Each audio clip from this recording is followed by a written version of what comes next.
नांदेड जिल्ह्यातील अर्धापूर तालुक्यातील दाभाड गावात एक अत्यंत दुर्दैवी घटना घडली आहे।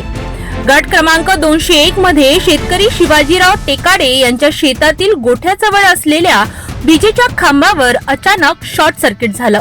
त्यातून उसळलेल्या ठिणग्यांनी थेट गोठ्यावर आघात केला आणि काही क्षणातच गोठ्याने पेट घेतला। या भीषण आगीत शेतकऱ्याचे 2 बैल होरपळून जागीच मृत्यू पावले। यासह एक गाय आणि वासरू देखील गंभीररित्या जखमी झाले। शेतातील बैलांचे खाद्य, कडबा, अवजारे यासह एकूण 4 ते 5 लाख रुपयांचे नुकसान झाल्याचा अंदाज व्यक्त करण्यात येत आहे। शेजारील शेतकऱ्यांनी आग विझवण्याचा आटोकाट प्रयत्न केला, मात्र आगीचा भडका इतका प्रचंड होता की वेळेवर बैलांना सोडवता आलं नाही।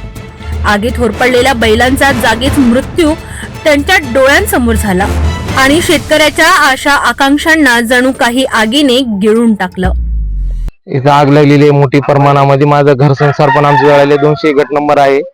या लाईन शॉर्टकट मुळे माझं भरपूर नुकसान झालेलं आहे। 2 लाखाचे बैल जोड पण वारलेली आहे, गाय गेलेली आहे, एक वासरू पण गेलेलं आहे, कडबाकुटी माझं घर संसार अवजारी कमीत कमी 6 लाखाचं आमचं नुकसान झालेलं आहे। हे MSCB मुळे झालेलं आहे, तारांचं शॉर्ट सर्किट झाल्यामुळे। आता काय पंचनामा वगैरे? पंचनामाला अजून आले नाहीत, येतील त्यांनी साहेब लोकांनी, बघूत नंतर काय त्याचं ते हे प्रशासनाने यांचं बघावं फास्ट काय ते त्याचं जबाबदारी प्रशासनाकडे आहे। काय दुसऱ्याचं काही नुकसान वगैरे? नुकसान भरपूर आहे, कडबार जळालेला आहे, आमचे म्हशी पण वारले, 2 पाईप भरपूर, घर संसार जळाले आमचा पूर्ण, काय राहिलं नाही। आमचं पूर्ण बैलाचं नुकसान भरपाई द्यावं 6-7 लाखाच्या वरनं झालेलं आहे। आता बघा शासनाने येऊन इथं पंचनामा केला तर समजेल ना शासनाला पण काय ते। घटनेची माहिती मिळताच अग्निशमन दलाने तातडीने घटनास्थळी धाव घेतली आणि आग नियंत्रणात आणली। या आगीत झालेल्या जीवितहानीबरोबरच आर्थिक नुकसानही प्रचंड असून विद्युत वितरण कंपनीने शेतकऱ्याला तातडीने मदत करावी अशी मागणी परिसरातील शेतकऱ्यांकडून करण्यात येत आहे। तालुका अर्धापूर, जिल्हा नांदेड, गट क्रमांक 201 दुपारी 1 वाजता आग लागली।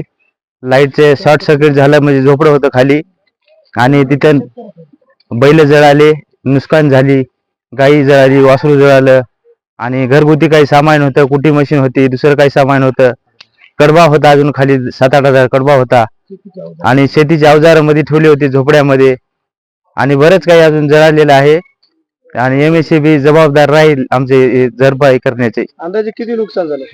4-5 लाख रुपये झाले नुकसान आमचं। शासनाचा कोणी कर्मचारी वगैरे पाहण्यासाठी कोणी आले नाही अजून?